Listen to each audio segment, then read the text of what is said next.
అమ్మాయిల మీద అలిగినట్టు నువ్వు అత్తగారింటిలో అలుగొద్దు బిడ్డ, అత్తకెదురు నువ్వు చెప్పొద్దు బిడ్డో, మామకెదురు నువ్వు మల్లొద్దు బిడ్డో.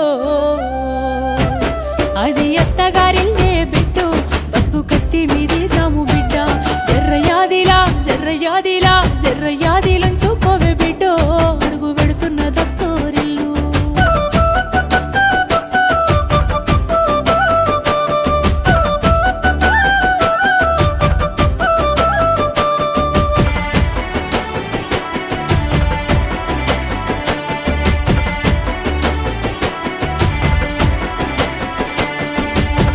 మామలు కాదు ఆడిబిడ్డలుంటారు, ఆడిబిడ్డాలంటే అర్థమొగుడంటారు, ఆడిబిడ్డాలంటే అర్థమొగుడంటారు. అప్పుడప్పుడు నిన్ను ఆట పట్టిస్తారే, నీకు వాళ్ళతో పోటొద్దు బిడ్డో, ఆడ అవ్వయ్యలుంటారే బిడ్డ, జర్రయాదిలా